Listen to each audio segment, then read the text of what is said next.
어디서 굴러먹던 시발년이냐며 여군의 짬밥을 군화발로 짓밟아버린 해병대 대령. 알고 보니 그녀의 정체는 해병대 전체를 지휘하는 신임 3스타 사령관이었던 이야기입니다. 포항의 아침은 언제나 차가운 해풍과 함께 시작되었다.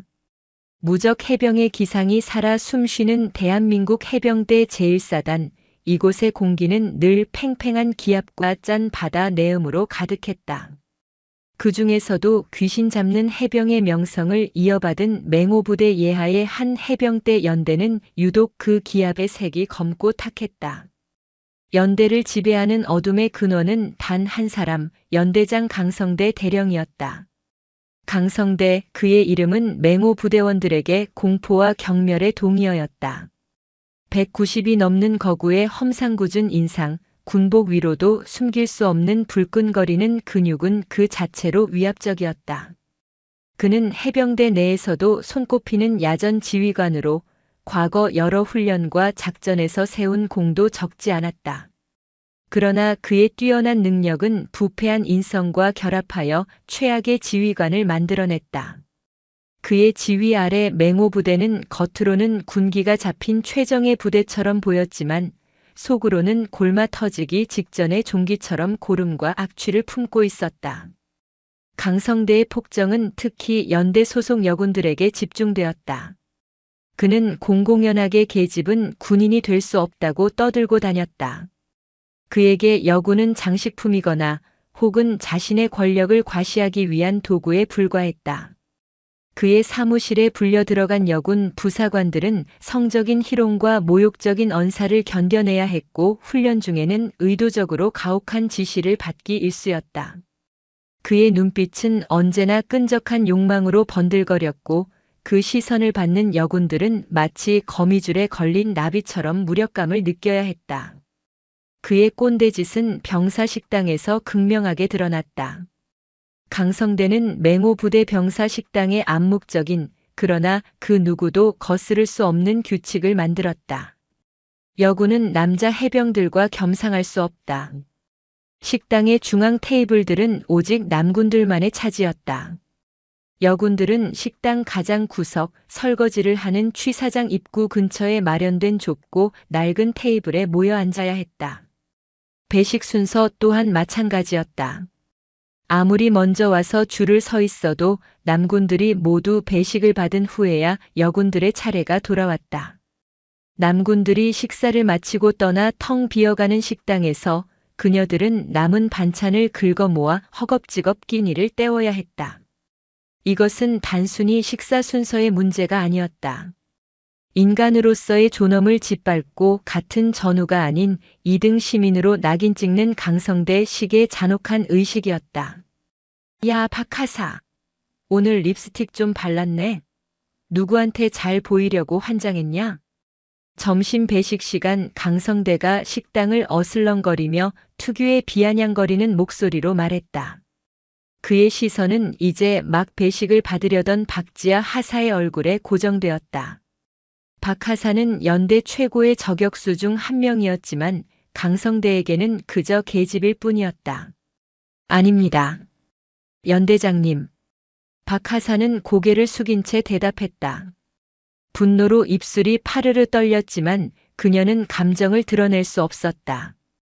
여기서 반항하는 것은 곧 군 생활의 종말을 의미했다. 강성대는 만족스러운 듯 콧방귀를 뀌며 그녀의 어깨를 툭 쳤다. 그 불필요한 신체 접촉에 박하사는 온몸의 피가 차갑게 식는 것을 느꼈다. 남자들 짬밥 처먹는데 방해되지 않게 저쪽 가서 얌전히들 대기하고 있어. 알았냐? 보기도 재수 없으니까. 그의 말에 여군들은 아무 말 없이 줄에서 벗어나 구석에 지정된 자리로 향했다. 갓 들어온 신임 하사부터 10년차 베테랑 상사까지 계급의 높고 낮음은 의미가 없었다. 그들은 그저 여군이라는 이유만으로 차별받고 있었다. 이 지옥 같은 연대에 부임한 지 갓 6개월이 지난 김수진 중위는 이 모든 광경을 굳은 얼굴로 지켜보고 있었다. 그녀는 해군 사관학교를 우수한 성적으로 졸업하고 해병대의 자원한 엘리트 장교였다. 강인한 체력과 뛰어난 전술 이해 능력을 바탕으로 남군 동기들을 압도하며 독종으로 불렸지만 이곳 맹호부대에서 그녀는 자신의 능력을 펼칠 기회조차 얻지 못했다. 강성대는 사사건건 그녀의 보고를 트집 잡았고 중요한 훈련에서는 의도적으로 그녀를 배제했다. 김중희, 뭘 그렇게 뚫어져라 쳐다봐. 내 잘생긴 얼굴에 뭐라도 묻었냐? 강성대가 어느새 김중희의 옆으로 다가와 비아냥거렸다. 아닙니다. 연대장님. 병사들 식사하는 모습 보고 있었습니다. 그래? 보기 좋지? 사내놈들이 짬밥 처먹는 모습은 언제 봐도 든든하단 말이야. 안 그런가? 느그 계집년들이랑은 시발 짬밥 처먹는 자세부터가 달라. 그는 일부러 김중희를 보며 사내놈들이라는 단어에 힘을 주었다. 김중희는 주먹을 꽉 쥐었다. 손톱이 손바닥을 파고드는 아픔이 느껴졌지만 그보다 더한 모멸감이 심장을 찔렀다. 연대장님, 드릴 말씀이 있습니다. 말씀? 어디 한번 해봐라. 이 계집년이 또 뭘 짓거릴지 기대되네. 강성대는 흥미롭다는 듯 팔짱을 꼈다. 식당 운영 방식에 대해 권해드리고 싶습니다. 배식 순서나 자리 배치에 있어 남군과 여군을 구분하는 것은 불합리한 차별이라고 생각합니다. 같은 전우로서 동등한 대우를. 짝. 김중희의 말이 채 끝나기도 전에 날카로운 파열음이 식당을 울렸다. 강성대의 손바닥이 김중희의 뺨을 후려친 것이다. 순식간에 벌어진 일에 식당의 모든 소음이 멎었다. 식사를 하던 모든 병사들의 시선이 그들에게로 향했다. 이 씨발년이 진짜 미쳤나? 어디서 상관한테 가짜는 인권 타령이야. 여기가 무슨 사회단체인 줄 알아? 군대야 군대. 까라면 까고 뒤지라면 뒤지는 곳이라고. 내년이 뭘 안다고 감히 내 방침에 토를 달아. 강성대의 얼굴은 분노로 시뻘겋게 달아올라 있었다. 그는 김중희의 멱살을 잡고 금방이라도 집어 던질 듯이 흔들었다.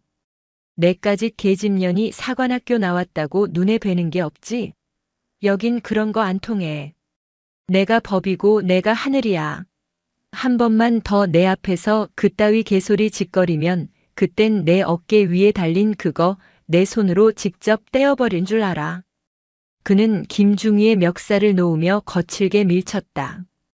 휘청거리며 몇 걸음 물러선 김중희의 뺨은 시뻘게 부어올랐고 입술에서는 비릿한 피맛이 느껴졌다. 그녀의 눈에는 눈물이 핑 돌았지만 결코 흐르지는 않았다. 그녀는 도끼 어린 눈으로 강성대를 노려보았다. 그 눈빛에 강성대는 잠시 움찔했지만 이내 더 큰 소리로 포효했다. 뭘 쳐다봐.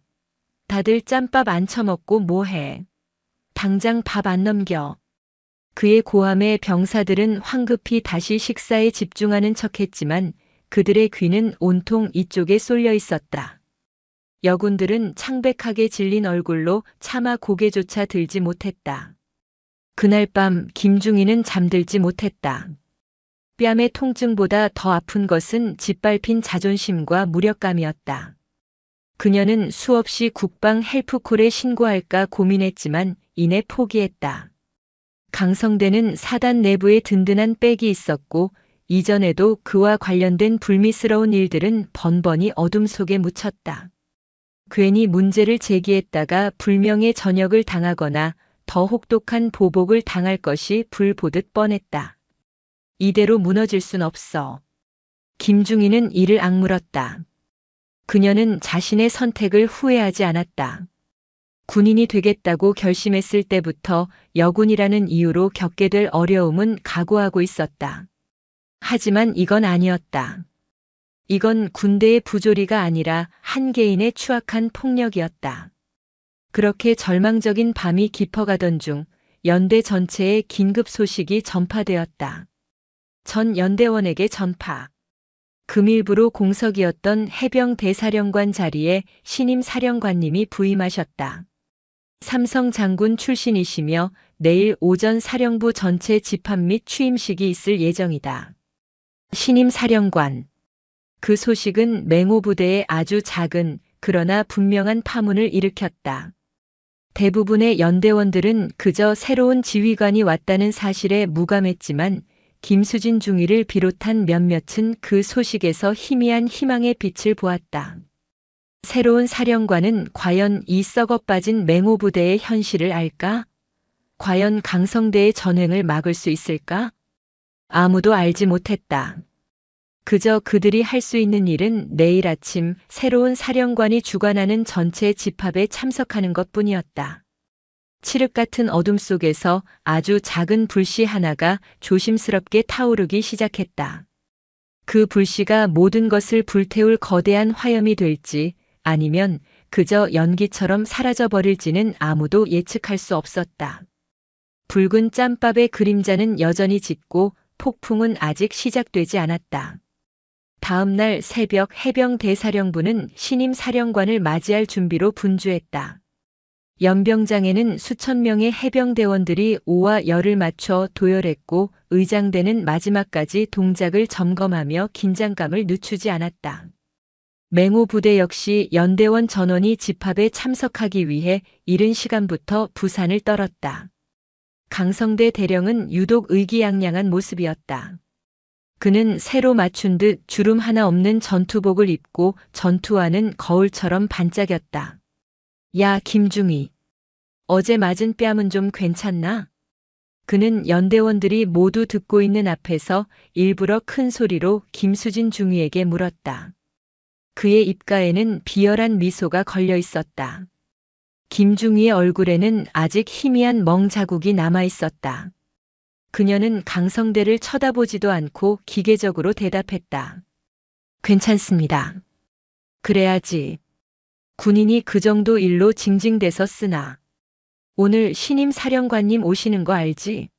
가서 내 얼굴에 똥칠하지 말고 알아서들 잘해. 특히 여군들, 너희는 괜히 앞에 나서서 촐싹대지 말고 쥐 죽은 듯이 가만히 있어. 알았어? 시발 괜히 깝치다가 모가지 날아가지 말고. 그의 협박 섞인 말에 여군들은 다시 한번 고개를 숙였다. 김중희는 주먹을 쥐었다. 오늘만큼은 제발 아무 일도 일어나지 않기를, 그저 이 지긋지긋한 취임식이 빨리 끝나기만을 바랄 뿐이었다. 하지만 강성대의 예상과 달리 신임 사령관의 취임식은 다소 싱겁게 끝났다. 단상에 오른 신임 사령관은 길고 지루한 연설 대신 짧고 강렬한 한마디만을 남겼다. 나는 오늘부터 여러분과 함께 피 흘리고 함께 땀 흘릴 사령관 윤하영입니다. 형식적인 보고와 불필요한 의전은 생략하겠습니다. 지금부터 직접 여러분의 삶 속으로 들어가 여러분의 눈으로 해병대를 보겠습니다. 이상입니다. 목소리는 놀랍도록 차분하고 단호했다. 그러나 대원들을 더 놀라게 한 것은 목소리의 주인이었다. 신임 사령관은 그들이 예상했던 백발의 노장이 아니었다. 단상에 선 사람은 바로 꼿꼿하고 다부진 체격의 여성 장군이었다. 어깨에 빛나는 세 개의 별 중장 계급장은 그녀가 대한민국군 역사상 최초의 여성 해병 대사령관임을 증명하고 있었다. 연병장은 순간 숨막히는 정적에 휩싸였다. 수천 명의 해병대원들은 충격과 호기심이 뒤섞인 눈으로 자신들의 새로운 지휘관을 바라보았다. 강성대 역시 떡 벌어진 입을 다물지 못했다. 여자 사령관이라고. 그것도 3스타? 시발, 이게 말이 돼? 그는 자신의 눈을 의심했다. 윤하영 사령관은 단상에서 내려와 곧장 사병식당으로 향했다. 수행하려던 참모들에게는 모두 제자리에서 업무에 복귀하라는 단호한 명령을 내렸다.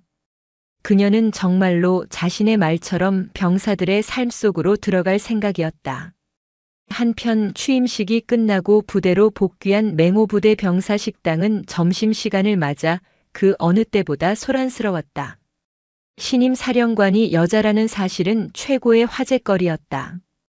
야, 봤냐? 신임 사령관님 여자더라. 시발 대박이지 않냐? 3스타를 여자가 다네. 세상 진짜 말세다 말세. 남군들은 신기하다는 듯 떠들어댔지만 그들의 말투에는 은근한 무시와 조롱이 섞여 있었다. 여자가 해병대를 어떻게 지휘하냐? 책상에 앉아서 서류나 만지작거리겠지, 씨발. 훈련 한번 제대로 받아봤겠어? 분명 곱게 자란 온실 속 화초일 거라고. 개뿔도 모르려니. 강성대는 그들의 대화를 들으며 만족스러운 미소를 지었다. 그래, 너희도 나랑 똑같은 생각이구나. 계집이 사령관이라니 해병대가 아주 개판으로 돌아가는구나. 그는 더욱 기고만장해졌다. 자신의 세상은 조금도 변하지 않을 것이라 확신했다. 그는 평소처럼 식당을 어슬렁거리며 여군들이 모여있는 구석 테이블로 향했다. 사령관이 여자라고 너희 계집년들 세상에 온 것 같나? 착각하지 마. 여기는 맹호부대야. 내가 왕이라고. 내 허락 없이는 아무것도 바뀌지 않아. 알았냐? 시발. 그의 살벌한 경고에 여군들은 바바를 새는 둥 마는 둥 하며 고개를 숙였다. 그때였다. 식당 문이 열리며 한 사람이 들어섰다. 평범한 활동복 차림에 화장기 없는 수수한 얼굴. 갓 임관한 신임 하사관처럼 보이는 앳된 모습이었지만 어딘지 모르게 범접할 수 없는 기품이 흘렀다. 그녀는 바로 사령관 복을 벗고 병사들의 식사를 직접 체험하기 위해 식당을 찾은 윤하영 중장이었다. 물론 식당의 그 누구도 그녀의 정체를 알지 못했다. 병사들은 그저 웬 처음 보는 여군 간부인가 보다 하고 대수롭지 않게 여겼다. 윤하영은 조용히 식판을 들고 배식줄의 맨 끝에 섰다. 그녀의 눈은 식당 전체를 천천히 훑고 있었다. 남군들이 중앙을 차지한 채 시끄럽게 떠드는 모습, 여군들이 구석에 몰려 침묵 속에서 식사하는 모습, 그리고 그들 사이를 오가며 왕처럼 군림하는 강성대의 모습까지. 그녀는 짧은 시간 안에 이 식당의 역학관계와 부조리를 정확하게 꿰뚫어 보았다. 그녀의 미간이 희미하게 찌푸려졌다. 마침내 윤하영의 배식 차례가 되었다. 그녀가 식판에 밥과 반찬을 담고 있을 때 강성대가 그녀의 앞으로 다가왔다. 그는 처음 보는 얼굴에 심지어 자신에게 경례조차 하지 않는 그녀의 모습에 심기가 뒤틀렸다. 어이 거기. 이 씨발년. 강성대가 턱짓으로 윤하영을 가리켰다. 윤하영은 못 들은 척 묵묵히 배식을 계속했다. 야, 내가 말 안 들려. 귀머거리년이야? 씨발. 강성대의 목소리가 커졌다. 식당의 시선이 조금씩 그들에게로 쏠리기 시작했다. 윤하영은 그제야 천천히 고개를 돌려 강성대를 바라보았다. 그녀의 눈빛은 깊고 고요한 호수 같아서 그 속을 전혀 짐작할 수 없었다. 저 말씀이십니까? 그럼 여기 너 말고 누가 있어, 이개 같은 년아. 너 어느 부대 소속이야? 생긴 걸 보니 갓 임관한 소위 나부랭이 같은데 어따 대고 선임이 말하는데 씹어. 군기가 빠져도 단단히 빠졌군 씨발. 강성대는 당연하다는 듯이 반말로 그녀를 몰아세웠다. 윤하영은 대답 대신 조용히 자신의 어깨를 가리켰다. 그녀의 활동복에는 당연히 계급장이 없었다. 계급장도 없는 활동복 차림에 초면에 반말을 하시는군요. 무례하십니다, 대령님. 그녀의 목소리는 나긋했지만 그 안에는 강철 같은 심지가 박혀 있었다. 대령님이라는 호칭을 분명히 인지하고 있음에도 전혀 위축되지 않는 태도. 강성대는 순간 당황했지만 이내 분노가 치밀어 올랐다. 감히 계집 따위가 자신에게 무례를 운운하는 것이 참을 수 없었다. 뭐? 무례? 이 씨발년이 진짜 돌았나? 여기가 어딘 줄 알고 눈을 똑바로 뜨고 대들어. 강성대의 고함 소리에 식당은 완전히 정적에 휩싸였다. 밥을 씹던 소리, 식기가 부딪히는 소리, 모든 것이 멎었다. 이제 식당의 모든 인원이 두 사람을 숨죽여 지켜보고 있었다. 김수진 중위와 박지아 하사 역시 창백하게 질린 얼굴로 이쪽을 바라보고 있었다. 그녀들은 저 용감하지만 무모한 신임 간부가 어떤 끔찍한 꼴을 당할지 불보듯 훤했기 때문이다. 제발 그냥 잘못했다고 빌어. 김중희는 속으로 간절히 외쳤다. 그러나 윤아영은 그들의 예상을 완전히 벗어났다. 그녀는 조금도 물러서지 않고 오히려 강성대에게 한 걸음 더 다가섰다. 폭풍이 몰아치기 직전의 고요함, 그 숨막히는 긴장감이 식당 전체를 감쌌다. 고요함은 폭풍의 전조였다. 강성대의 얼굴은 분노로 일그러져 맹수처럼 으르렁거렸다. 일개 하급자로 보이는 여군이 자신의 권위에 정면으로 도전하는 이 상황을 그는 도저히 받아들일 수 없었다. 그의 머릿속에서 이성은 이미 끊어진 지 오래였다. 오직 이 건방진 년을 짓밟아 자신의 위엄을 되찾아야 한다는 생각뿐이었다. 내년 오늘 아주 군대 짬밥 제대로 먹여주마. 넌 뭐하는 년이냐? 시발 똑바로 말 안 해? 그의 입에서 나온 말은 질문이 아니었다. 상대를 인간 이하로 취급하는 경멸과 모욕이 가득 담긴 폭언이었다. 식당에 있던 모든 이들이 숨을 죽였다. 김수진 중위는 차마 눈을 뜨고 볼 수 없어 고개를 돌렸다. 윤아영은 그러나 눈 하나 깜짝하지 않았다. 그녀는 여전히 고요한 눈빛으로 강성대를 응시했다. 그 눈빛은 마치 깊이를 알 수 없는 심연과 같아서 강성대는 자신도 모르게 움찔하고 말았다. 소속과 이름을 묻기 전에 자신의 직책과 성명부터 밝히는 것이 군의 예절이라고 배웠습니다만 해병대에서는 예절 교육을 안 시킵니까? 윤아영의 목소리는 차분했지만 그 안에는 서리빨 같은 냉기가 서려 있었다. 그녀의 말은 강성대의 폭언에 기름을 부은 격이 되었다. 이 시발년이 끝까지. 좋아, 내가 누군지 똑똑히 알려주마. 나는 이 맹호 부대의 연대장 강성대 대령이다. 이제 내년 차례야. 당장 소속과 계급, 이름을 대지 못해. 시발. 그는 자신의 가슴을 손으로 치며 포효했다. 자신의 신분을 밝히면 상대가 겁을 먹고 깨갱거리리라 예상했다. 그러나 윤아영의 반응은 그의 예상을 또다시 벗어났다. 여기는 맹호 부대 식당입니까? 그렇다 이 씨발년아.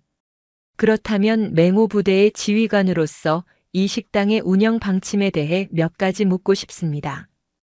윤아영은 갑자기 화제를 돌렸다. 그녀는 마치 강성대의 분노는 안중에도 없다는 듯 식당을 천천히 둘러보며 말했다.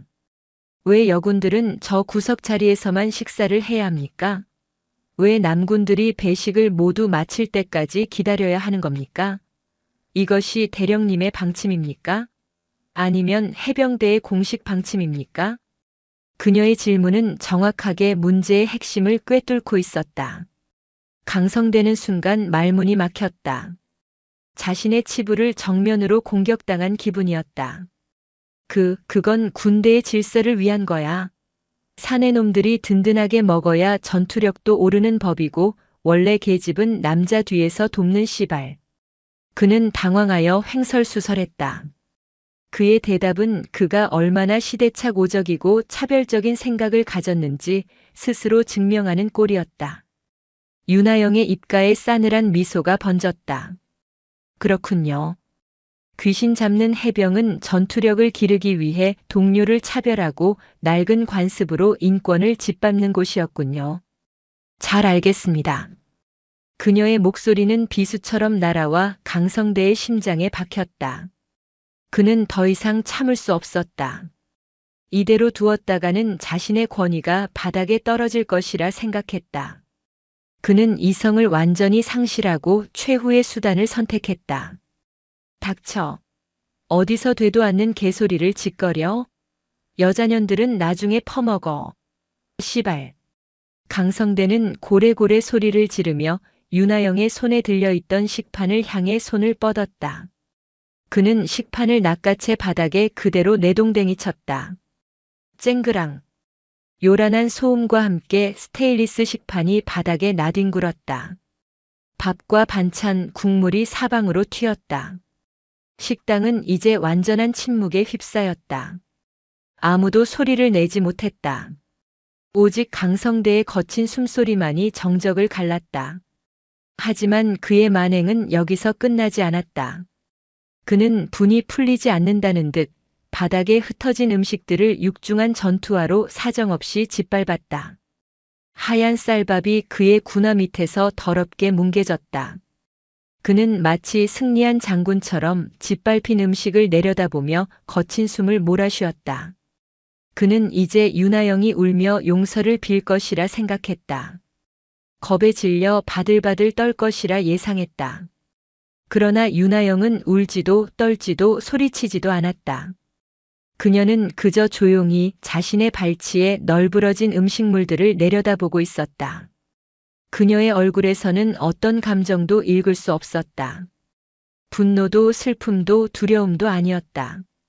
그것은 폭풍이 모든 것을 삼키기 직전에 무섭도록 고요한 평온이었다.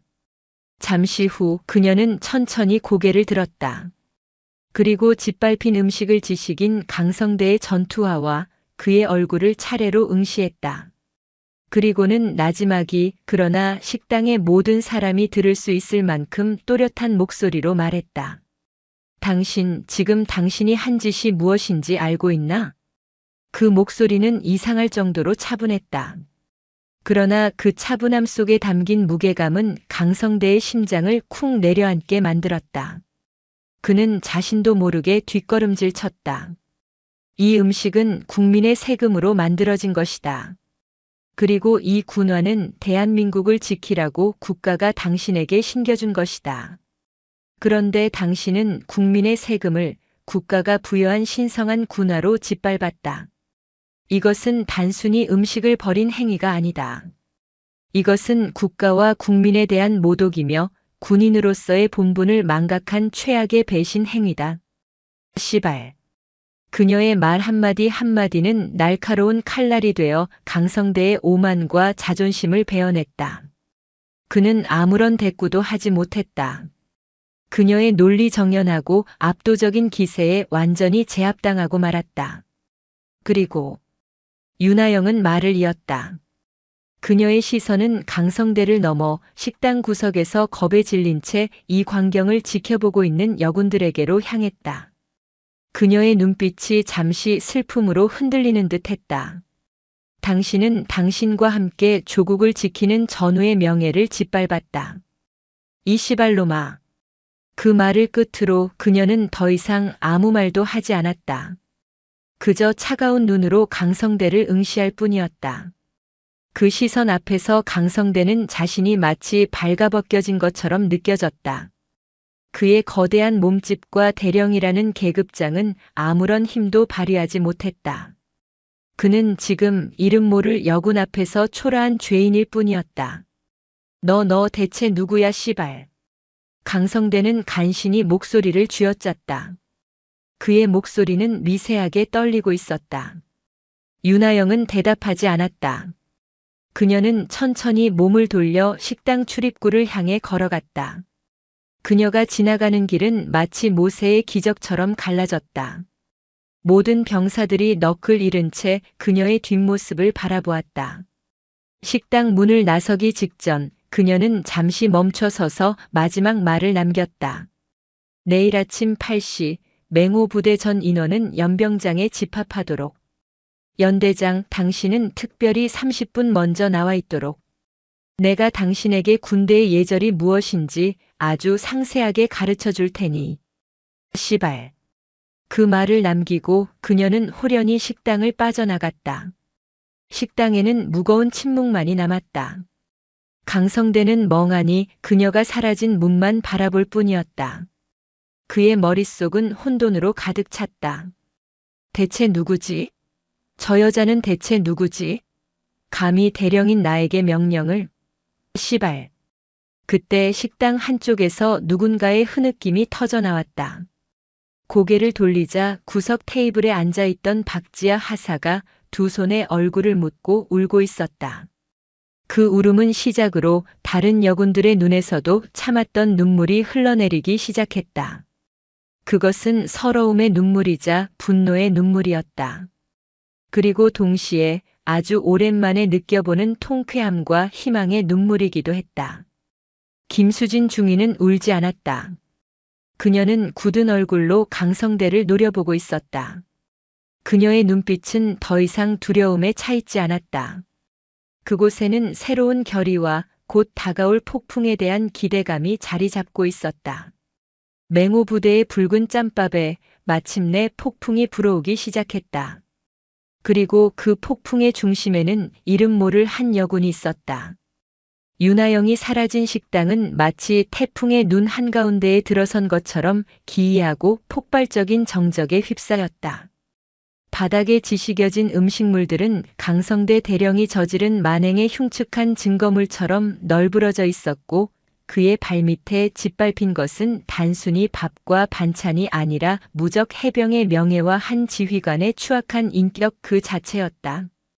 강성대는 한동안 넋이 나간 사람처럼 그 자리에 못 박혀 있었다. 그의 머릿속은 뒤엉킨 실타래처럼 복잡했다. 대체 뭐지? 저 미친 계집년은 대체 정체가 뭐란 말인가? 시발. 감히 대령인 자신에게, 그것도 전 연대원이 보는 앞에서 명령을 내리고 사라진 여자. 그녀의 서늘한 눈빛과 강철 같은 목소리가 그의 뇌리에서 떠나지 않았다. 처음에는 치밀어 오르는 분노에 몸이 떨렸지만 시간이 흐를수록 정체 모를 불안감이 안개처럼 피어올라 그의 심장을 옥죄었다. 뭘 쳐다봐, 이 개새끼들아. 다들 안 꺼져. 점심시간 끝났어. 당장 훈련 준비 안 해. 그는 자신의 불안을 감추기 위해 더욱더 악을 쓰며 고함을 질렀다. 해병들은 움찔하며 황급히 식판을 들고 자리에서 일어났다. 그러나 그들의 눈빛은 예전과 달랐다. 이전까지는 공포와 복종만이 담겨 있었다면 이제는 경멸과 일말의 기대감이 뒤섞여 있었다. 그들은 방금 전 절대 무너지지 않을 것 같던 철옹성의 균열을 똑똑히 목격했다. 강성대는 자신을 향한 그 미묘한 시선들의 변화를 감지하고 더욱더 이성을 잃었다. 그는 자신의 권위가 바닥에 떨어졌다는 사실을 인정할 수 없었다. 김중희. 그가 핏발선 눈으로 김수진 중위를 불렀다. 너 아까 그 씨발년 본 적 있는 얼굴이야? 김수진은 조용히 고개를 저었다. 처음 보는 얼굴입니다. 그래? 처음 보는 년이 감히 씨발. 강성대는 이를 갈았다. 그는 애써 태어난 척하며 헛기침을 했다. 아마 사령부에서 감찰 나온 신참 장교인가 보군. 아주 군기가 개같이 빠져서 하늘 무서운 줄 모르고 날뛰는 모양인데 걱정 마라. 내가 똑똑히 밟아줄 테니. 감히 이 강성대에게 덤빈 걸 평생 후회하게 만들어주지. 시발 그년의 군복을 내 손으로 찢어버릴 테다. 그는 스스로를 세뇌하듯 중얼거렸다. 그래, 분명 그럴 것이다. 사령관이 여자라는 소문에 편승해서 설쳐대는 개념 없는 신참 장교일 것이다. 화성에 있는 해병 대사령부에 자신의 인맥을 동원하면 그 여자의 정체를 알아내는 것은 물론 군복을 벗기는 것쯤은 식은 죽 먹기였다. 그는 그렇게 자신을 합리화하며 불안감을 억지로 짓눌렀다. 그는 곧장 자신의 사무실로 돌아와 사령부 인사처에 근무하는 동기에게 전화를 걸었다. 나강 대령인데. 오늘 우리 부대에 혹시 감찰 내려온 사람 있나? 웬 미친년 하나가 들어와서 행패를 부리는데 시발 아주 개같은 년이야. 그러나 동기의 대답은 예상 밖이었다. 감찰? 무슨 소리야? 오늘 신임 사령관님 취임식 때문에 사령부 전체가 정신없는데 감찰은 무슨? 그리고 너 말 조심해라. 방금 미친년이라고 했냐? 사령관님도 여자분이신데 괜한 오해 사기 싫으면 입단속 잘하라고. 전화는 끊겼지만 강성대의 불안감은 더욱 커져만 갔다. 감찰이 아니라면 대체 누구란 말인가? 그는 자신의 인맥을 총동원해 수소문했지만 그 누구도 오늘 맹호 부대를 방문한 여군 장교에 대해 아는 이가 없었다. 시간은 속절없이 흘러갔고 그의 초조함은 극에 달했다. 한편 그 시각 여군 생활관은 전례 없는 흥분과 긴장감에 휩싸여 있었다. 식당에서의 사건은 순식간에 퍼져나갔고 그녀들은 한자리에 모여 목소리를 낮춰 대화를 나누었다. 보셨습니까? 그분 눈빛.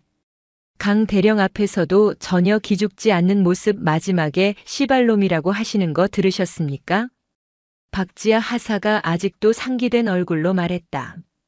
그녀의 뺨에는 마르지 않은 눈물 자국이 남아 있었다. 내일 아침 8시라고 말하는 거 들었지? 그건 단순한 협박이 아니었어. 정말 무언가 일어날 거야. 한 베테랑 상사가 떨리는 목소리로 말했다. 그녀의 군 생활 15년 동안 이런 일은 처음이었다. 하지만 만약 그분이 정말 힘없는 신임 장교라면 어떡하죠? 강 대령이 가만두지 않을 겁니다. 우리 때문에 그분까지 위험해지는 건. 누군가의 걱정 어린 말에 모두가 침묵했다. 그들의 마음속에는 희망과 불안이 교차했다. 한 줄기 빛이 보였지만 그 빛이 더 깊은 어둠을 불러올지도 모른다는 공포가 그들을 짓눌렀다. 그때 침묵을 깨고 김수진 중위가 입을 열었다. 그녀의 목소리는 낮고 단호했다. 우리가 걱정해야 할 것은 그분의 안위가 아닙니다. 바로 우리 자신입니다. 만약 내일 그분이 우리에게 기회를 준다면 우리는 어떻게 해야 합니까? 또다시 침묵하고 외면해서 이 지옥 같은 생활을 계속하시겠습니까? 그녀의 말은 다른 여군들의 가슴에 비수처럼 꽂혔다. 침묵, 외면, 체념. 그것은 지금까지 그들이 살아남기 위해 선택했던 방식이었다. 그러나 이제는 달랐다. 오늘 그 이름 모를 여군이 보여준 용기는 그들의 얼어붙었던 마음에 불을 지폈다. 저는 더 이상 이렇게는 못 살겠습니다. 박지아 하사가 울먹이며 말했다. 저도 마찬가지입니다. 차라리 군복을 벗는 한이 있더라도 강 대령의 만행을 전부 밝혀야 합니다. 다른 여군들도 하나둘 동조하기 시작했다. 그들의 눈에는 더 이상 두려움이 아닌 결연한 의지가 타오르고 있었다. 김수진 중위는 그들의 모습을 보며 조용히 주먹을 쥐었다. 좋습니다. 오늘 밤 우리가 겪었던 모든 일들을 시간 순서대로 구체적으로 정리합시다.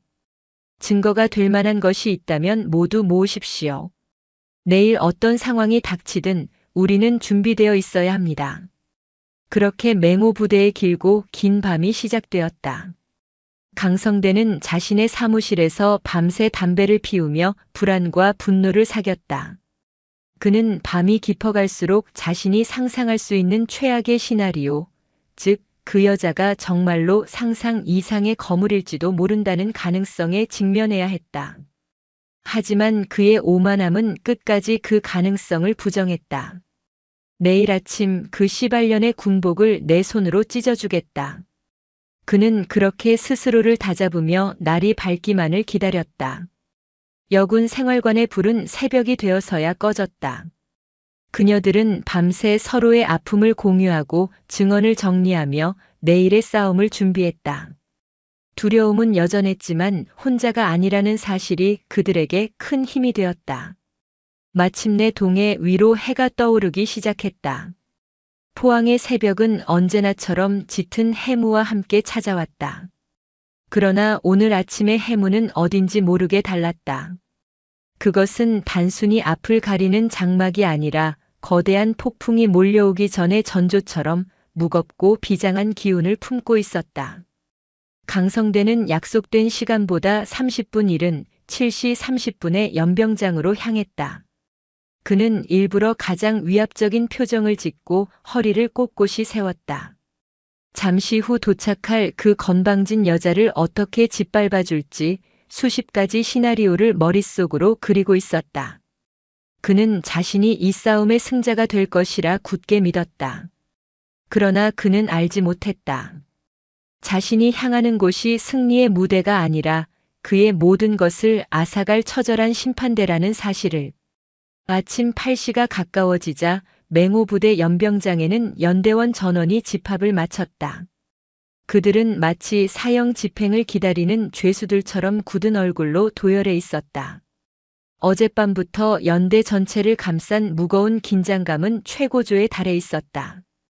해병들은 앞으로 무슨 일이 벌어질지 전혀 예측하지 못한 채 그저 불안한 눈빛으로 서로를 쳐다볼 뿐이었다.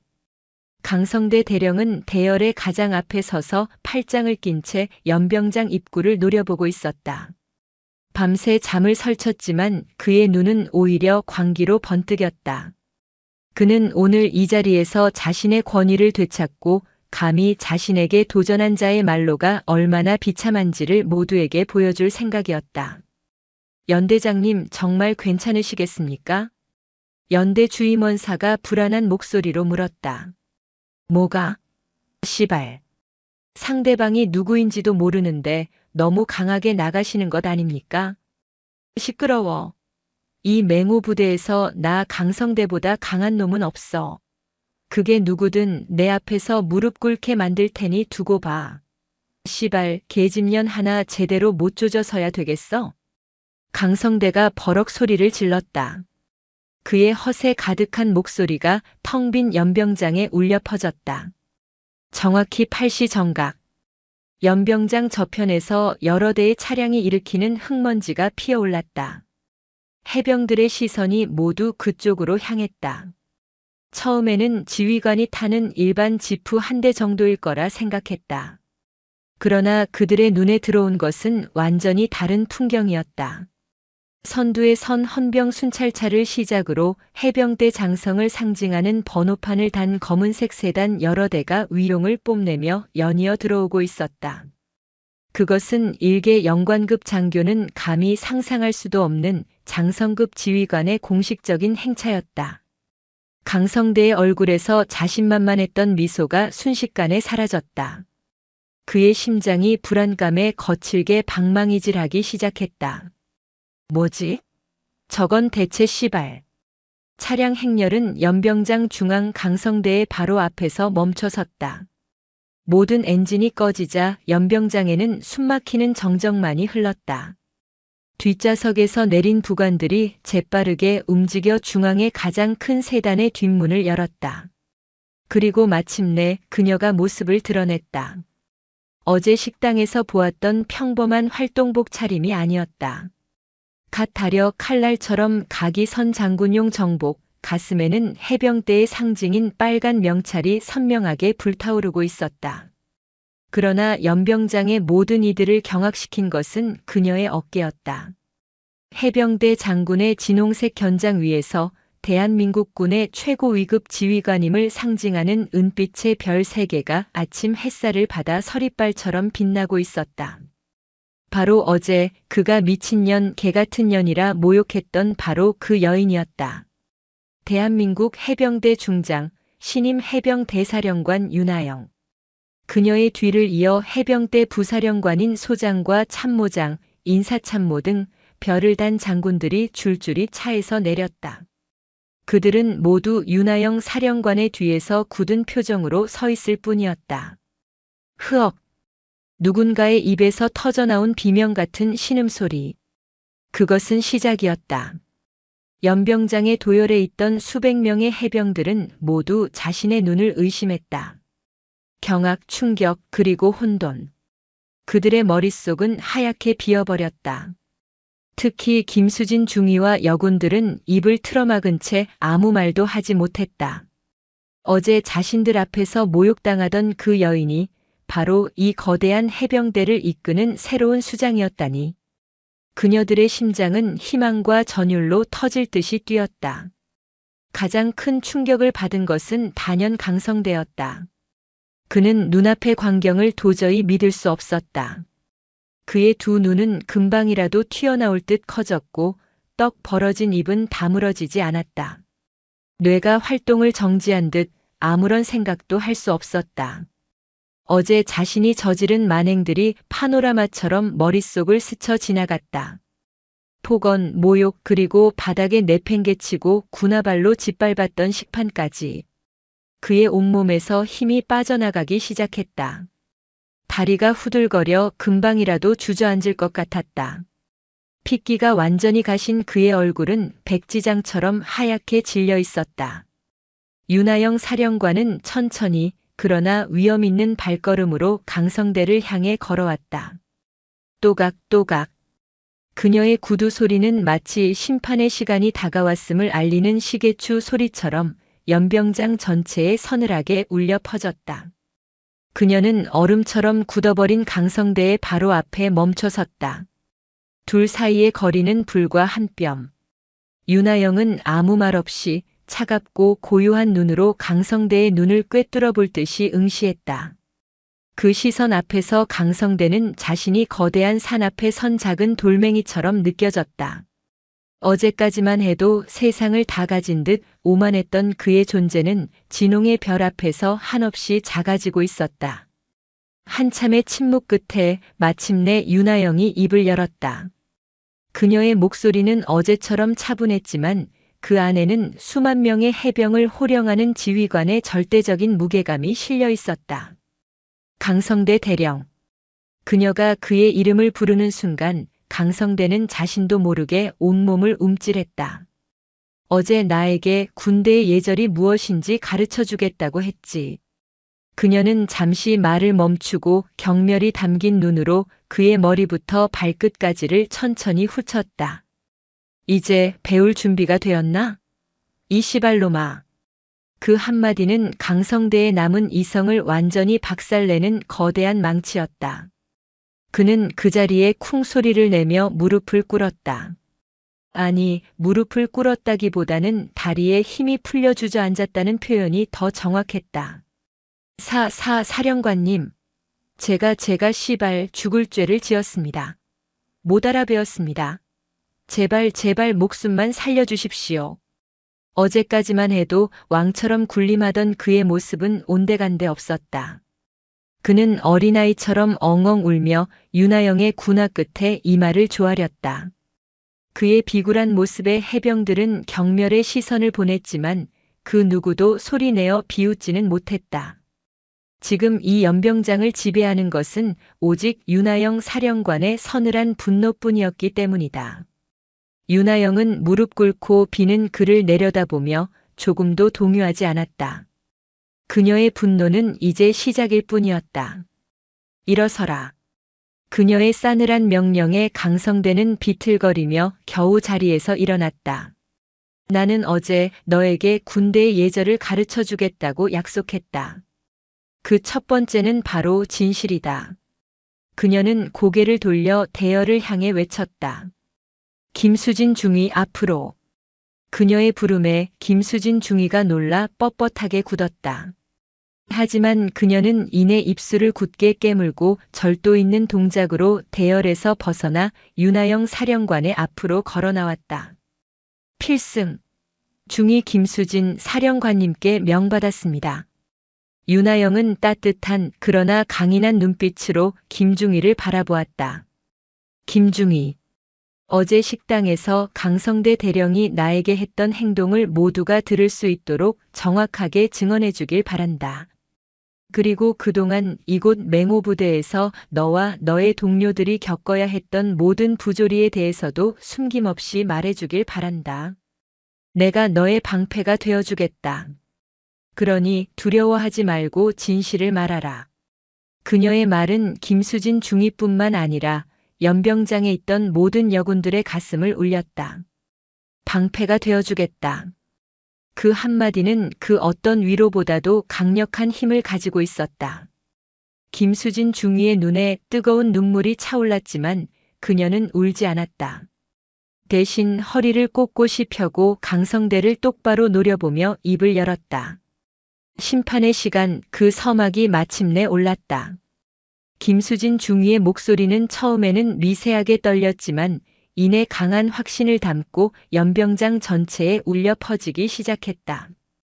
그녀는 어제 식당에서 강성대가 윤하영 사령관에게 퍼부었던 모욕적인 언사들, 씨발년 개같은 년과 같은 폭언들을 토시 하나 틀리지 않고 증언했다.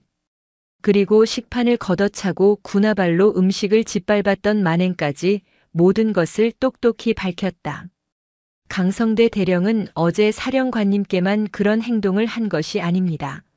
그는 부임 이래 지속적으로 여군들에게 성희롱과 모욕적인 발언을 일삼았으며 식당에서는 남군과 겸상을 하지 못하게 하고 배식 순서까지 차별하는 비인간적인 지시를 내렸습니다. 김중희의 증언이 계속될수록 강성대의 얼굴은 잿빛으로 변해갔다. 그는 아닙니다. 저 시발년이 저를 모함하는 겁니다. 거짓말입니다. 라고 소리쳤지만 그의 발악은 공허한 메아리일 뿐이었다. 윤하영은 그의 발악을 차갑게 외면한 채 김중희를 향해 말했다. 김중희, 혹시 어제 강 대령에게 폭행을 당한 사실이 있나? 그 질문에 김중희는 물론 연병장의 모든 해병들이 숨을 죽였다. 강성대는 경악하며 김중희를 쳐다보았다. 김중희는 잠시 망설였지만 이내 결심한 듯 입을 열었다. 어제 점심 식당 운영 방식에 대해 건의를 드렸다는 이유로 강성대 대령에게 뺨을 맞았습니다. 그녀의 말이 끝나자마자 연병장은 거대한 충격에 휩싸였다.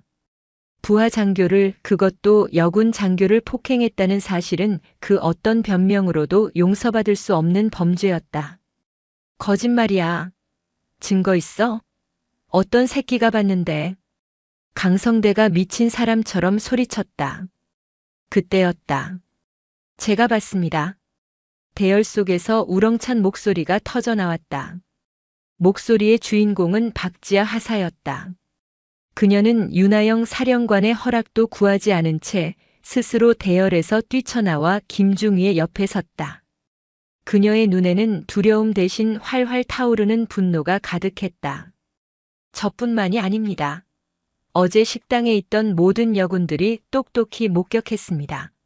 강성대 대령은 상습적으로 저희의 어깨나 등을 치며 불필요한 신체 접촉을 시도했고 밤늦게 자신의 사무실로 불러 성적인 농담을 던지며 저희를 희롱했습니다.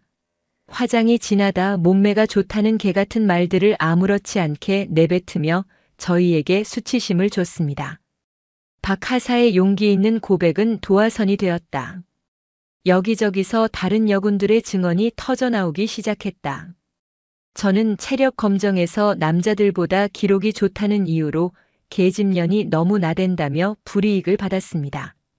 중요 훈련에서 매번 여군이라는 이유만으로 배제당했습니다. 회식 자리에서는 술을 따르라고 강요받았습니다. 시발. 한번 터져나온 진실의 목소리는 댐이 무너지듯 쏟아져 나왔다. 그동안 강성대의 폭정 아래 숨죽여야 했던 그녀들의 울분과 분노가 거대한 불꽃이 되어 연병장을 뒤덮었다. 이제 강성대는 더 이상 아무런 변명도 하지 못했다. 그는 고개를 떨군 채 사시나무처럼 떨기만 할 뿐이었다. 자신이 쌓아올린 폭력의 성이 한순간에 무너져 내리는 것을 무력하게 지켜볼 뿐이었다. 모든 증언이 끝난 후 윤하영은 차가운 목소리로 강성대에게 마지막 질문을 던졌다. 강성대 대령, 할 말 있나? 강성대는 고개를 들지 못한 채 모기만 한 목소리로 중얼거렸다. 시발 잘못했습니다. 한 번만 용서해 주십시오. 용서? 윤하영의 입가에 얼음장 같은 미소가 걸렸다. 용서는 내 놈이 모독했던 해병대 앵카에게, 내 놈이 짓밟았던 전우들에게 빌어라. 나는 너를 용서할 권한도 생각도 없다. 이 개새끼야. 그녀는 뒤에 대기하고 있던 헌병대장에게 손짓했다. 헌병대장은 들으시오. 필승. 사령관님. 현 시간부로 강성대 대령을 직위 해제한다. 또한 상관 모욕 및 폭행, 직권 남용, 부하 강제 추행 및 성희롱 혐의로 즉시 긴급 체포하여 사령부 형창에 구속 수감하도록, 한치의 의혹도 남지 않도록 엄정하게 수사하여 해병대 군법에 따라 최고형으로 다스리도록 하시오. 명받겠습니다. 헌병대장의 우렁찬 대답과 함께 2명의 헌병이 강성대에게 다가가 그의 양팔을 붙잡았다. 그리고 그의 손에 차가운 수갑이 채워졌다. 철컥. 수갑이 채워지는 소리는 한 폭군의 시대가 끝났음을 알리는 선명한 마침표였다. 강성대는 사령관님, 시발 제가 잘못했습니다. 라고 절규하며 끌려갔지만 그를 동정하는 사람은 아무도 없었다. 그의 비참한 마지막 모습은 연병장에 모인 모두에게 정의가 살아있음을 보여주는 가장 확실한 증거였다. 강성대가 사라진 연병장에는 다시 정적이 흘렀다. 윤하영은 천천히 해병들 앞으로 다가섰다. 그녀는 더 이상 분노한 지휘관이 아니었다. 그녀의 눈빛은 따뜻하고 부드러웠다. 사랑하는 맹호부대 해병 여러분. 먼저 사령관으로서 여러분을 더 빨리 지켜주지 못한 것에 대해 진심으로 사과합니다. 여러분이 겪었을 고통과 수모에 대해 마음 깊이 위로를 전합니다. 그녀는 고개 숙여 해병들에게 사과했다. 삼성 장군인 사령관이 사병들 앞에서 고개를 숙이는 파격적인 모습에 해병들은 모두 놀라움을 금치 못했다. 오늘부로 이 부대에 존재했던 모든 차별과 부조리를 철폐할 것을 약속합니다. 여군과 남군을 구분하는 식당 규율은 즉시 폐지하고 모든 평가는 오직 개인의 능력과 노력에 따라 공정하게 이루어질 것입니다. 이곳 해병대는 그 누구도 성별 때문에 혹은 다른 어떤 이유로도 차별받지 않는 곳이 될 것입니다. 그녀의 선언에 해병들 사이에서 나지막한 환호성이 터져나왔다. 그리고 윤하영은 김수진 중위를 바라보았다. 김수진 중위, 오늘부로 맹호부대 연대장 직무대리로 임명한다. 이에 있는 놈 있나? 그녀의 말은 연병장에 떨어진 폭탄과도 같았다. 중위가, 그것도 여군이 해병대 연대의 지휘관이 된다는 것은 군 역사상 전례가 없는 일이었다. 김수진 중위 자신도 믿을 수 없다는 표정으로 사령관을 바라보았다. 사령관님, 하지만 저는 아직, 나는 계급이 아니라 능력을 믿는다. 김중희는 오늘 자신의 안위보다 동료를 위해 진실을 말할 수 있는 용기를 보여주었다. 그것이야말로 지휘관이 갖춰야 할 가장 중요한 덕목이다. 두려워하지 마라. 내가 뒤에서 든든하게 지원하겠다. 맹호 부대를 대한민국 최강의 부대로 만들어주길 바란다. 윤하영은 김수진의 어깨를 두드리며 미소 지었다. 김수진은 자신도 모르게 뜨거운 눈물이 뺨을 타고 흐르는 것을 느꼈다. 그녀는 우렁찬 목소리로 경례를 외쳤다. 필승, 명받았습니다. 그날 점심 맹호 부대 식당에는 새로운 풍경이 펼쳐졌다. 윤하영 사령관은 해병들과 똑같이 식판을 들고 줄을 섰다. 그녀는 식당 중앙의 테이블에 자신의 오른쪽에는 새로운 지휘관 김수진 중위를, 왼쪽에는 용기 있는 증언을 했던 박지아 하사를 앉혔다. 남군과 여군이 한데 어우러져 식사하는 모습은 더 이상 낯설지 않았다. 식당을 가득 채운 것은 더 이상 공포와 침묵이 아닌 자유로운 대화와 밝은 웃음소리였다. 정의의 앵카는 그렇게 가장 어둡고 추웠던 곳에서 굳건히 내려졌다. 그것은 비단 맹호 부대뿐만 아니라 대한민국 해병대 전체를 바꿀 거대한 변화의 시작을 알리는 희망의 닻이었다. 강성대라는 거대한 암초가 사라진 맹호 부대의 바다는 잠시 평온을 되찾은 듯 보였다. 그러나 수면 아래에서는 새로운 조류가 서로 부딪히며 소용돌이치고 있었다. 김수진 중위가 연대장 직무대리라는 새로운 팔강모를 쓴 첫날, 그녀를 맞이한 것은 축하가 아닌 의심과 견제, 그리고 보이지 않는 저항의 벽이었다. 그녀의 집무실은 하루아침에 바뀌었지만 공기는 여전히 낯설었다. 강성대가 남기고 간 짙은 담배 냄새와 오만한 기운이 곳곳에 배어있는 듯 했다. 김수진은 창문을 활짝 열어 포항에 찬 해풍을 들이마셨다.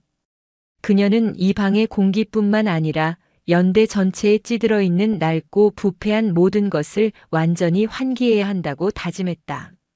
어깨를 짓누르는 책임감은 태산처럼 무거웠지만 동시에 심장은 뜨거운 결의로 고동치고 있었다. 그녀의 첫 공식 업무는 지휘관 회의였다. 회의실에 들어서는 순간 김수진은 자신에게 쏠리는 수십 개의 시선을 온몸으로 느꼈다. 그 시선들 속에는 여러 가지 감정이 뒤섞여 있었다. 일부 젊은 장교들의 눈에는 호기심과 기대감이 서려 있었지만 대부분의 중견 간부들, 특히 강성대 밑에서 그의 비위를 맞추며 안락한 생활을 영위해 온 자들의 눈에는 노골적인 불신과 적개심이 가득했다. 여자가 그것도 중위 따위가 뭘 할 수 있겠어? 하는 무언의 조롱이 회의실 공기를 무겁게 짓눌렀다. 회의를 주도하는 것은 연대 주임원사인 우칠성 원사였다. 그는 30년 가까이 해병대에 복무하며 잔뼈가 굵은 베테랑이었지만 해병은 기압이라는 낡은 신념에 사로잡혀 변화를 거부하는 인물이었다. 그는 김수진의 등장을 해병대의 자존심에 대한 모독이자 정치적인 쇼라고 생각하고 있었다. 연대장님, 아니 직무대리님. 첫 회의신데 앞으로 연대를 어떻게 이끌어 가실 건지 거창한 계획이라도 있으신 모양입니다. 우 원사는 일부러 직무대리라는 말을 강조하며 비꼬는 듯한 말투로 운을 띄웠다. 몇몇 간부들이 그 말에 동조하듯 낄낄거렸다. 김수진은 그들의 도발에 흔들리지 않고 조용히 준비해 온 자료를 책상 위에 펼쳤다. 주임원사님 말씀 잘 들었습니다. 거창한 계획은 없습니다. 다만 당연한 것을 당연하게 만들 생각입니다. 그녀의 차분하지만 단호한 목소리에 회의실이 조용해졌다. 첫째, 지금부터 맹호 부대의 모든 평가는 오직 능력에 근거합니다. 성별, 출신, 개인적인 친분은 그 어떤 고려 대상도 될 수 없습니다. 둘째, 원팀, 원파이트 정신을 구현하겠습니다. 일방적인 명령과 복종이 아니라 합리적인 토론을 통해 최선의 결정을 내릴 것입니다. 저의 결정에 이견이 있다면 언제든 누구든 합당한 근거를 가지고 반론을 제기하십시오. 셋째, 존중입니다. 계급은 인격이 아닙니다. 상급자는 부하를 인격적으로 존중하고 부하는 상급자의 지위를 존중해야 합니다. 이곳에 더 이상 모욕과 폭언은 존재하지 않을 것입니다. 그녀의 말은 간결했지만 그 안에 담긴 내용은 맹호 부대의 근간을 뒤흔드는 혁명적인 선언이었다. 우 원사는 코웃음을 쳤다. 허허, 아주 좋은 말씀입니다. 무슨 사관학교 교과서에나 나오는 소리 같군요. 하지만 대리님, 여긴 실전 부대입니다. 그런 뜬구름 잡는 소리로는 당장 내일의 상륙 훈련 하나 제대로 지휘할 수 없습니다. 그 훈련에 대해서도 말씀드리겠습니다. 김수진은 그의 말을 자르며 다음 자료를 화면에 띄웠다. 해병 대사령부로부터 긴급 공문이 하달되었습니다. 다가오는 환태평양 연합해상훈련에 대한민국 해병대를 대표하여 참가할 단 하나의 보병연대를 선발하는 경연대회가 개최됩니다. 그녀의 폭탄 선언에 회의실이 술렁였다. 환태평양 훈련, 그것은 전 세계의 이목이 집중되는 가장 큰 규모의 연합훈련이었다. 그곳에 참가한다는 것은 부대의 명예를 넘어 대한민국 해병대의 자존심을 거는 일이었다. 우 원사는 기다렸다는 듯이 치고 나왔다. 그렇지 않아도 그 공문 받습니다. 그래서 말씀인데 지금 우리 연대는 내부적으로 매우 불안정한 상태입니다. 이런 상황에서 경연에 참가하는 것은 무리입니다. 괜히 나갔다가 다른 연대에 개박살나고 망신만 당할 겁니다. 그건 해병대 전체의 명예에 똥칠을 하는 짓입니다. 그의 말에는 일리가 있었다. 지휘관이 교체된 지 얼마 되지 않은 부대가 최고의 기량을 선보여야 하는 경연에서 승리할 가능성은 희박해 보였다. 그러나 김수진의 생각은 달랐다.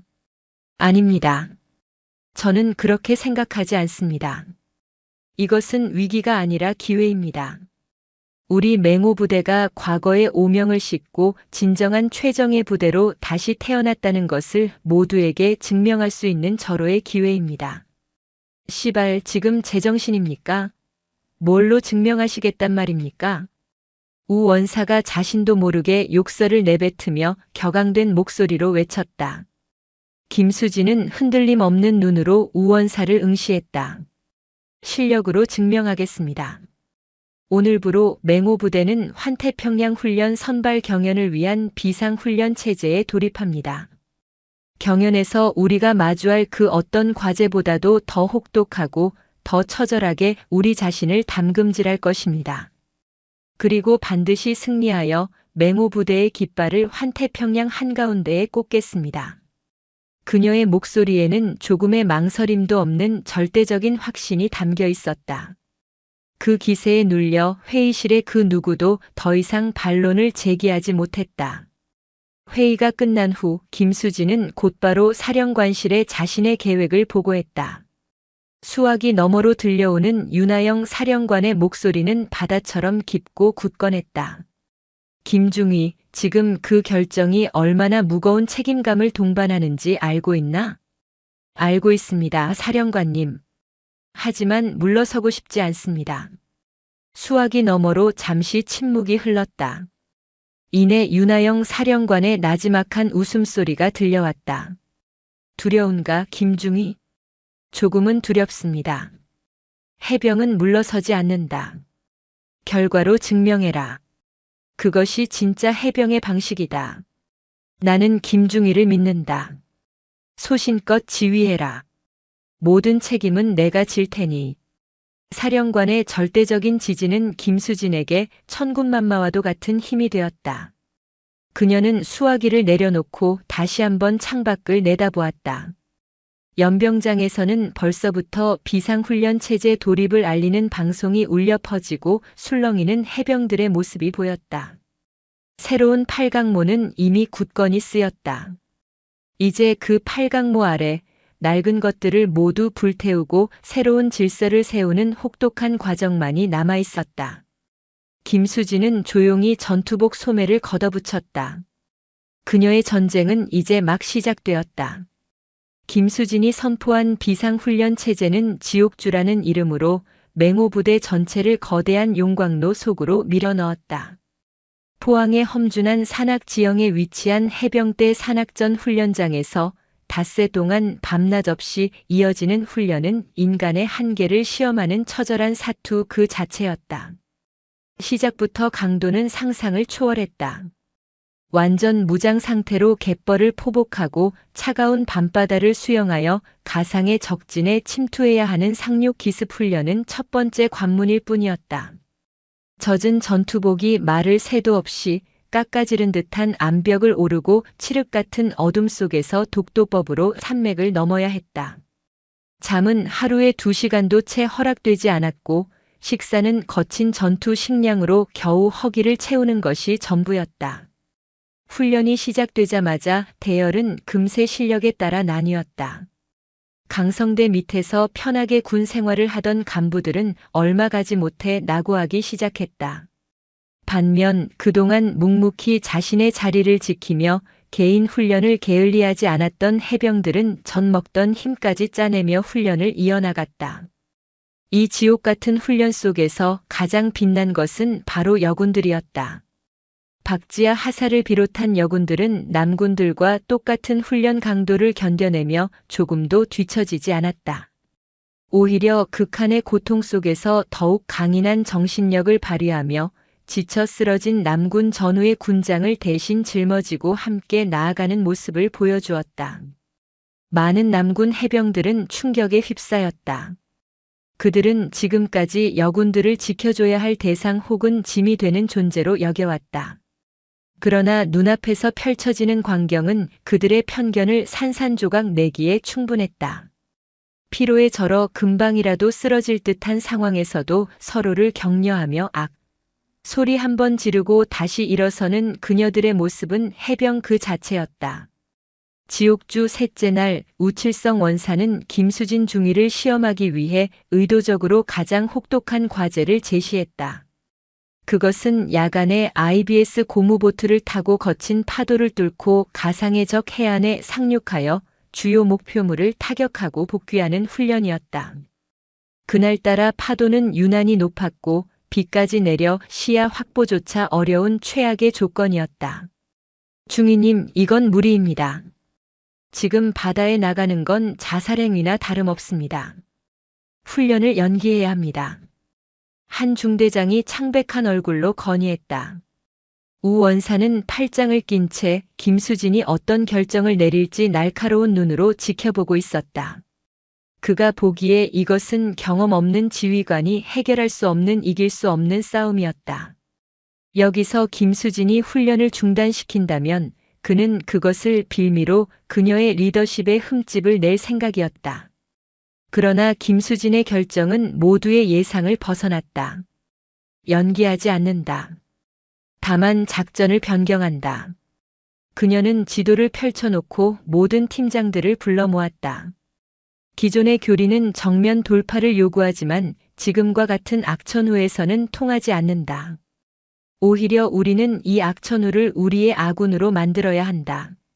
모든 팀은 정면 해안이 아닌 파도의 영향을 덜 받는 측면의 절벽지대로 우회하여 침투한다.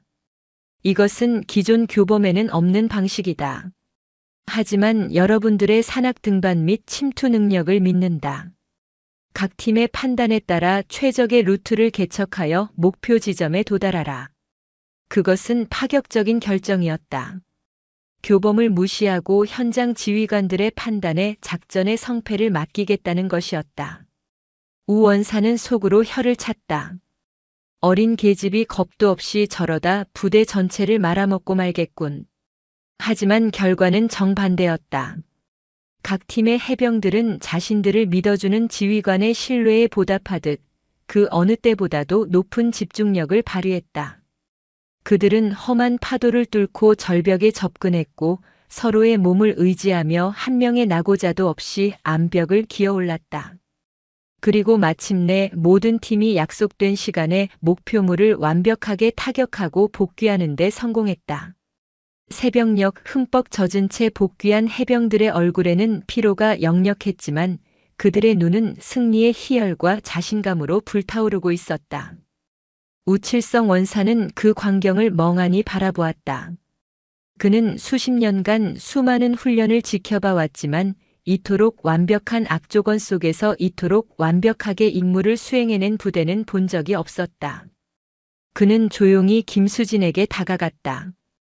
그의 얼굴에는 더 이상 비아냥거림이나 적개심이 없었다. 중위님, 아니 연대장님. 그가 처음으로 그녀를 연대장이라고 불렀다. 복귀 루트를 확보하는 과정에서 적의 퇴로 차단 가능성을 미처 계산하지 못했습니다. 다음부터는 예비 루트를 2개 이상 확보해두는 편이 좋을 겁니다. 그것은 비난이 아니었다. 30년 베테랑이 자신의 경험을 바탕으로 건네는 진심 어린 조언이었다. 김수진은 그의 말에 고개를 숙여 감사를 표했다. 원사님의 조언 명심하겠습니다.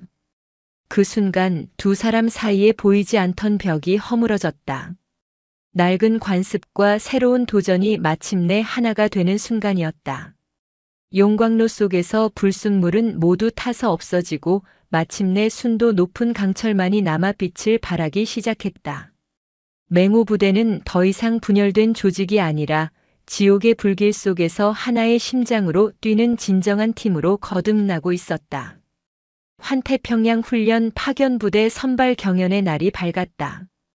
경연이 펼쳐질 경북 포항의 해병대 종합훈련장은 대한민국 해병대의 자존심을 건 세계 연대의 팽팽한 기싸움으로 가득했다.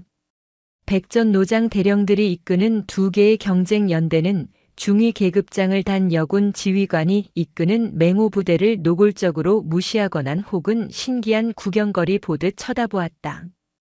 경연은 며칠에 걸쳐 진행되었고 그 난이도는 지옥주 훈련을 아득히 뛰어넘는 수준이었다. 그러나 맹호 부대 해병들은 지옥주를 통해 이미 강철로 단련되어 있었다.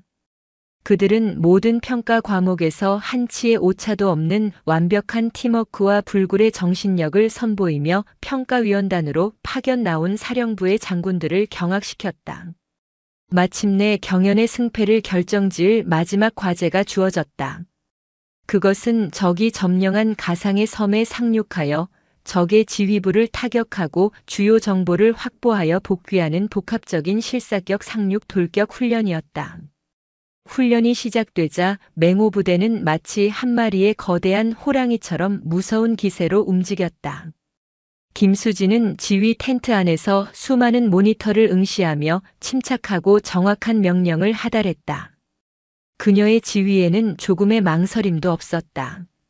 우칠성 원사는 이제 그녀의 가장 든든한 오른팔이 되어 완벽한 군수 지원과 작전 보좌로 그녀의 지휘를 뒷받침했다. 해안에 상륙한 해병들은 그야말로 귀신처럼 움직였다. 박지아 하사는 신기에 가까운 저격으로 적의 주요 화기를 차례로 무력화시키며 돌격로를 열었고, 남군과 여군이 혼합된 돌격팀은 서로의 등을 완벽하게 지키며 적의 방어선을 거침없이 돌파해 나갔다. 그들의 전투력은 다른 두 연대를 압도하고도 남았다. 바로 그때 평가위원단이 의도적으로 돌발 상황을 부여했다. 적 지휘부에 억류되어 있던 최고 등급의 기밀 정보를 가진 요인이 갑자기 적의 포로가 되어 후방으로 이송되고 있다는 정보였다. 그를 구출하지 못하면 작전은 실패나 다름없었다. 경쟁 연대의 지휘관들은 당황하여 우왕좌왕했다. 기존의 작전 계획을 완전히 뒤엎어야 하는 최악의 상황이었기 때문이다. 그러나 김수진은 불과 10초의 고민 끝에 결단을 내렸다. 이것은 함정이다. 뭐라고? 중이 아니 연대장님. 우 원사가 놀라 되물었다. 적이 일부러 흘린 거짓 정보다. 우리의 주력 부대를 후방으로 유인하여 비어있는 지휘부를 방어하려는 속셈이다. 전 병력은 계획대로 적 지휘부를 향해 총공격한다. 대신 김수진은 통신병에게 마이크를 넘겨받았다. 알파팀 들리나? 예, 연대장님. 잘 들립니다. 알파팀은 이번 작전을 위해 비밀리에 편성된 최소 인원의 특수 침투조였다. 그리고 그 팀의 리더는 다름 아닌 박지아 하사였다. 지금부터 알파팀은 단독으로 행동한다. 적의 예상 퇴로를 역으로 추적하여 진짜 목표물을 확보하라. 할 수 있겠나? 해병에게 불가능은 없습니다. 필승. 그것은 엄청난 도박이었다. 만약 그녀의 판단이 틀렸다면 작전은 완전히 실패하고 맹호 부대는 최악의 오명을 쓰게 될 터였다. 지휘 텐트 안의 모든 이들이 마른 침을 삼켰다. 잠시 후 맹호 부대의 주력 부대가 적 지휘부를 완전히 포위하고 섬멸했을 때 그곳에서 발견된 것은 기밀 정보가 아닌 가짜 서류 더미였다. 김수진의 판단이 정확했던 것이다. 그 순간 박지아 하사가 이끄는 알파팀으로부터 무전이 날아들었다. 여기는 알파팀. 목표물 확보 완료. 지금 즉시 복귀하겠다. 알파팀은 김수진의 예측대로 적들이 파놓은 함정의 허를 찔러 진짜 요인을 구출해내는데 성공한 것이다. 작전이 종료되었을 때 평가위원단의 장군들은 자리에서 일어나 박수를 쳤다. 경쟁 연대의 지휘관들은 참담한 표정으로 고개를 숙였다. 승패는 명백했다. 며칠 후 해병 대사령부 연병장에서 열린 환태평양 훈련 파견부대 출정식. 영광의 주인공은 단연 맹호 부대였다. 윤하영 사령관은 단상에 올라 자랑스러운 해병들의 모습을 흐뭇하게 바라보았다. 그녀는 연단에서 내려와 맹호 부대의 가장 선두에 서 있는 김수진에게 다가갔다. 그리고는 모든 해병이 지켜보는 앞에서 그녀의 중위 계급장을 떼어내고 새로운 대위 계급장을 직접 달아주었다. 김수진 대위. 오늘부로 맹호 부대 연대장 직무대리가 아닌 정식 연대장으로 임명한다. 파격적인 현장 진급과 정식 임명. 연병장은 떠나갈 듯한 함성으로 가득 찼다. 윤하영 사령관은 김수진 대위와 맹호 부대 해병들을 향해 외쳤다. 이것이 바로 내가 꿈꾸던 해병대의 미래다. 낡은 관습과 차별을 깨부수고 오직 실력과 전우애로 하나 된 강한 해병. 여러분이 바로 그 미래다. 가서 전 세계의 대한민국 해병의 위대함을 똑똑히 보여주고 와라. 필승. 수백 명의 맹호 부대 해병들이 하나의 목소리로 포효했다. 한때 부패와 차별로 신음하던 호랑이는 이제 상처를 모두 이겨내고 그 어떤 적도 두렵지 않은 진정한 왕으로 거듭났다. 그들의 포효는 포항의 하늘을 넘어 곧 세계의 바다를 향해 울려 퍼질 것이었다. 시간이 흘러 계절이 바뀌고 맹호부대의 깃발은 대한민국 포항이 아닌 태평양 한가운데 하와이의 바람을 맞고 있었다. 세계 최대 규모의 다국적 연합훈련인 환태평양 훈련, 이곳에서 맹호부대는 전설을 써내려가고 있었다. 훈련의 마지막이자 가장 중요한 과제는 여러 국가의 특수부대들이 연합하여 가상의 테러리스트에게 점령당한 섬을 탈환하는 복합 상륙 돌격 작전이었다. 작전의 선봉은 단연 맹호부대였다. 김수진 대위의 지휘 아래 맹호부대 해병들은 마치 한 마리의 거대한 야수처럼 섬으로 돌진했다. 그들의 상륙은 예술에 가까웠다. 미 해병대의 최신의 상륙 돌격 장갑차가 뿜어내는 연막탄 속을 뚫고 칠흑 같은 어둠 속에서 소리 없이 해안에 도달했다. 박지아 중사의 저격총이 불을 뿜을 때마다 적의 감시탑과 기관총 진지는 귀신처럼 침묵했다. 남군과 여군이 완벽하게 한 팀을 이룬 돌격조는 서로의 등을 맡긴 채 미로처럼 얽힌 적의 참호선을 거침없이 돌파해 나갔다. 그들의 움직임은 너무나도 빠르고 효율적이어서 함께 작전하던 미 해병대 정예 수색 대대조차 혀를 내두를 정도였다. 작전을 총괄하던 미 태평양 함대 사령부의 사성 제독은 지휘 통제실 스크린에 펼쳐지는 맹호부대의 경이로운 기동을 넋을 잃고 바라보며 나지막이 중얼거렸다. 저들은 대체 누구지? 저 호랑이 부대는 대체 어디서 나타난 괴물들인가? 작전은 맹호부대의 압도적인 활약 속에 예상 시간보다 훨씬 빠르게 아군 피해 없이 완벽한 승리로 끝났다. 훈련이 끝난 후 맹호부대는 환태평양 훈련에 참가한 모든 국가의 군대로부터 기립박수와 함께 최고의 찬사를 받았다. 김수진 대위는 대한민국 해병대를 대표하여 훈련 최우수 부대에게 주어지는 영예로운 깃발을 직접 수여받았다. 낡은 편견과 부조리 속에서 신음하던 상처 입은 호랑이가 마침내 세계의 무대 한가운데서 가장 위대하게 포효하는 순간이었다. 맹호부대의 신화적인 성공은 국내에도 큰 파장을 일으켰다. 윤하영 사령관은 이 완벽한 승리를 지렛대 삼아 자신이 추진하던 해병대 전체 개혁의 마지막 쐐기를 박았다. 그녀는 맹호부대의 성공 사례를 맹호 모델이라 명명하고 이를 해병대 전 부대로 확대 적용하는 앵카 계획을 공식적으로 선포했다. 앵카 계획의 핵심은 명확했다. 성별에 기반한 모든 차별적 인사관리 및 훈련 시스템을 전면 폐지하고 오직 개인의 전투 능력과 지휘 역량만을 기준으로 평가하는 새로운 표준을 수립하는 것이었다. 맹호부대에서 검증된 혼성 전투팀 편성과 통합훈련 프로그램을 전군으로 확대하고 김수진 대위처럼 능력 있는 젊은 지휘관들을 과감하게 발탁하여 주요 보직에 임명했다. 개혁에 저항하던 마지막 남은 보수 세력들조차 세계가 인정한 맹호부대의 압도적인 성과 앞에서 더 이상 아무런 목소리도 내지 못했다. 그들이 해병의 기합이라며 붙들고 있던 낡은 관습이 실은 해병대를 곪게 만드는 암적인 존재였음을, 그리고 진정한 강함은 차별과 폭력이 아닌 신뢰와 존중에서 나온다는 사실을 모두가 깨닫게 된 것이다. 하와이에서의 모든 일정을 마치고 포항으로 금이 환영한 김수진 대위를 기다리고 있던 것은 군사 우편물 한 통이었다. 발신지는 국군교도소, 보낸 이는 이제는 민간인이 된 강성대였다. 편지에는 구차한 변명과 자신의 과거 공적을 들먹이며 선처를 호소하는 비굴한 내용이 가득했다. 김수진은 그 편지를 아무런 표정 없이 끝까지 읽었다. 그리고는 답장을 쓰는 대신 연병장 한쪽에서 타오르는 모닥불로 다가갔다. 해병들이 훈련 후 온몸을 녹이기 위해 피워놓은 불이었다. 그녀는 편지를 조용히 불길 속으로 던져 넣었다. 종이는 순식간에 검게 변하며 한 줌의 재로 사라졌다.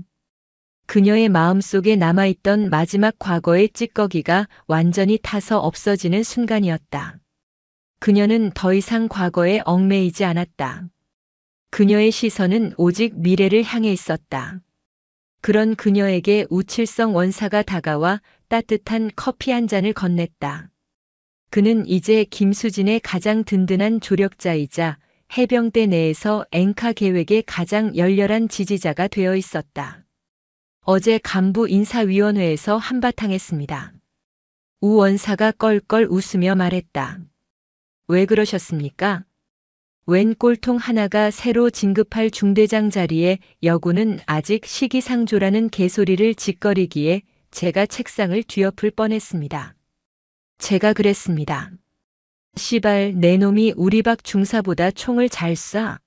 아니면 전투구보를 잘해? 능력도 없는 것들이 아가리만 살아가지고. 그따위 정신머리로 해병 8강 못 쓸 자격도 없다고 말입니다. 그는 이제 누구보다 앞장서서 능력 있는 여군들의 권익을 대변하고 있었다. 그는 김수진을 바라보며 진심 어린 목소리로 말했다. 연대장님, 저는 평생을 해병은 일해야 한다는 낡은 고집 속에 갇혀 살았습니다. 하지만 연대장님 덕분에 진짜 해병이 무엇인지 다시 배울 수 있었습니다. 진정한 강함이 어디서 오는지 깨닫게 해주셔서 정말 감사합니다.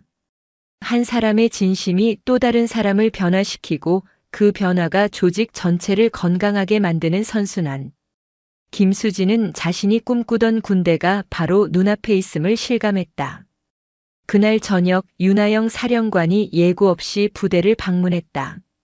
그녀는 김수진을 데리고 부대가 한눈에 내려다 보이는 작은 언덕으로 향했다. 붉은 저녁 노을이 포항의 바다와 훈련장을 황금빛으로 물들이고 있었다. 아름답지 않나?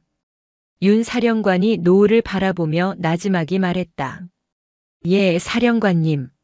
내가 처음 임관했을 때만 해도 여군이 소대장이 되는 것조차 상상하기 힘든 시절이었지.